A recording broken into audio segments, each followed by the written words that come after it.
Well, hello, dear ones. Robert Brzezinski with you. Tonight is the 23rd. Time for some evening prayers. And I want to kick off tonight by saying hello to all the people that are watching this on a recording, because the truth is, the people watching it live haven't shown up in the room yet. And most of that is due to the lag between the time this gets recorded and the time it shows up on Facebook. So it takes a little bit for everybody to get in the room, and I realize it's a great opportunity to say hello to anybody watching on the replay. You have been the most patient people, because watching the replay has been, I'm sure, fun. I was 2 minutes last night with no volume, with no audio. I did it once the other night too. So thank you for being with me, and thank you for showing up for this. The commitment is that I will do a live prayer call every morning and evening for the foreseeable future. I have a number of guests that are lined up. Speaking of which, Gary Lynn Floyd is going to be with me tomorrow morning for the morning prayer. That's going to be really, really fun, I promise. And tonight I'm here, which I promise we're going to have a good time doing that as well. So, however, if you are with me if at any point in this series you have a prayer request and you'd like something for me to be praying on, please send those requests over. There's my email, revbriz@spiritevolving.com. Or if you just want to share a story, or share a hope, or need somebody to hear your story, please get in touch with me. This is the work that I am here to do, and I love doing it with all kinds of different people. So, this is important. We're here in this together, and that's kind of where I want to jump off tonight.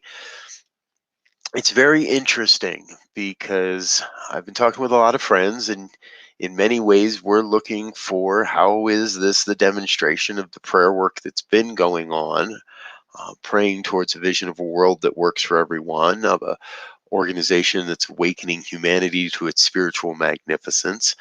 And today I had one of those great experiences where, if you watch the morning prayer, right, everything's going good. And then it appeared like a door was shut, and it appeared like there was a big fat no thrown up in my face. And it almost took the wind out of my sails. And I had to reset and grab the dog's leash and the dog, and my son decided to join me, went for a walk, and got my head right and got my perspective on, and did a bit more prayer work. And that's what it means. I don't just pray in the morning and then wait until the end of the night. When life happens, when things are showing up, I get back into that prayer mode and return back to the practice that we know works, spiritual mind treatment. And I wasn't back to the house after the dog walk more than maybe 10 minutes. And another phone call came through with an opportunity, and one door was closing, but another door was opening. And it was all happening beyond my control, beyond even my sight or my perception in that moment. However, it was happening. And I was able to reset, recenter, and recognize that God, the one spirit, is operating and moving in the midst of my day, in the midst of what looked like a really crappy day for a while there. So if you have had a really crappy day, that's okay. And that's going to happen along this journey. And it doesn't mean that things aren't working out exactly as they must for your highest and best, and for the highest and the best of all of us. So with that, I think it's time. Let's kick back and do some praying. If you're in a comfortable place where you can close your eyes, please do. If you're operating heavy machinery or out driving a car, please stop. Pull over. Don't be doing that. Or at least closing your eyes. But anyway, I jest a little. In the midst of it, because I recognize that even the humor is important. The humor and levity is the oneness as well. And in all seriousness, I take this moment right here to cast aside, to set aside the hustle and the bustle of my day, to set aside everything it took to be in this moment, the good, the weird, the magnificent, the remembrances and the callings. I set all of that to the side and I turn within. I turn to that source and that supply of everything that resides right within. I call that God. And I recognize God by many, many names. Some call it Brahma or Buddha or Allah, Vishnu, Kuan Yin, Source Energy, Divine Mother, Gaia, Love. No matter the name, I recognize that power, presence, and intelligence that is God, that is operating through and as all of life, every expression of life. See, I know this oneness, this power called God, operates through my life perfectly, whole, complete, nothing missing, nothing absent. And as I know that truth of my life, I know that must be true of each and every life, of everyone that hears these words, those listening here live in this moment, those at another time listening to the recording, each a unique and magnificent vibration of God's life taking form here on the planet. And so knowing God as the source and the supply of love and light and beauty and truth, as the wellspring of health and wealth and well-being and abundance, prosperity, I know that all of that expresses through my human life and that I have access to all that God expresses, all that God is. I have access to that. And as I know that truth for my life, I know that must be true of all life, of everyone, everywhere. So there is truly no way to be outside of God, no way to be separate from God. For God is that circle that has no circumference and no ending, no inside, no outside. There's no out there, out there. There is the in here. There is the one. And I recognize that that oneness moves and has its being in sometimes really strange and confusing and confounding ways.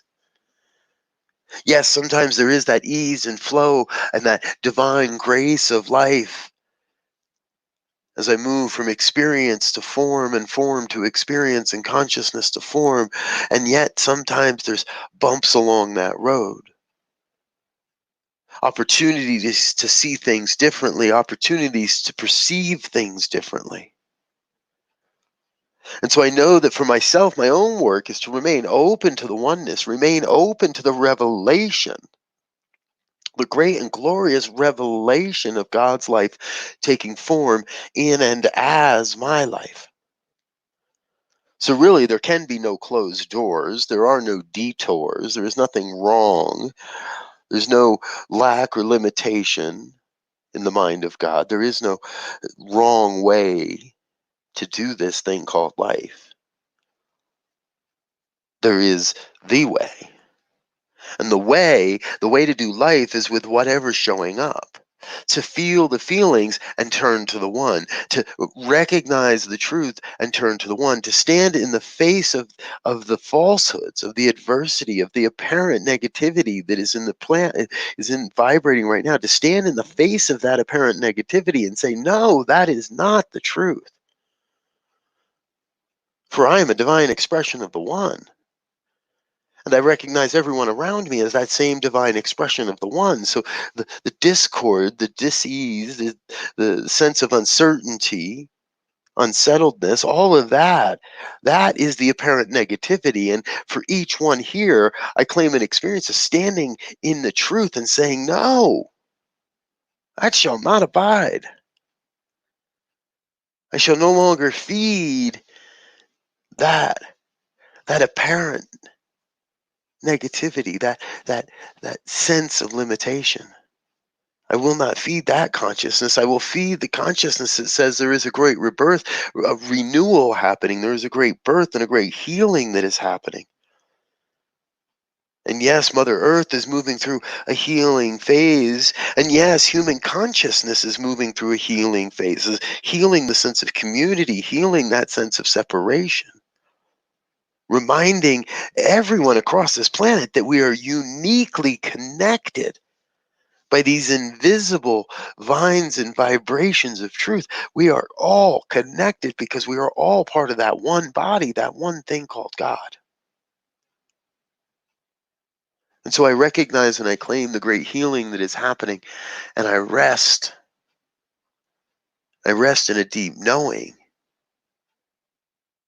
that at the very core, regardless of the appearances, there must be good happening somewhere. In fact, everywhere. And so, no matter what it may look like, no matter how my humanness may judge an experience or judge someone else, I let go of all of that and I turn back to know the one. I return back and recognize the truth. There is only one life. That life is perfect. That life is God's life, and that life is my life, your life now. Mm. There's only one life. That life is perfect. That life is God's life. That life is my life, your life now. And there is nothing more. There's a sense of gratitude. There's an upwelling of absolute gratitude for the reminder of this truth. And that gratitude spills forth into a deep sense of knowing that it is not I that does this work, but it is God that does this work. And so I release this word into the law that is God's action on the planet, that is God's action and through life. I release this word into the law that has already said yes. And so I know this truth is done. I know this vibration is cast out across the planet, reverberating and rippling every aspect of God's life. God's got this. So I get out of the way. With a grateful heart, I release the word into the law and I let it be. And I affirm this truth by just simply saying, and so it is. Mhm. And so it is. Well, thank you, dear ones, for being with me this evening. I do greatly appreciate it. And if you're in a space where you have an ability, my family would greatly appreciate your financial support in all this. And we know that God's got it. We know that the support shows up no matter what. And we know that the money's going to flow, the contributions are going to flow, our bills will get paid. It'll all get paid someday, somehow. So, anyway, thank you for being here with me this evening. I'll be back tomorrow morning and again tomorrow evening. And we do have a special guest tomorrow evening, although I cannot remember offhand who it is. So until then, thank you for being here. Peace and blessings. Be safe, be healthy. We'll be in touch again tomorrow. More prayer work. Peace and blessings now.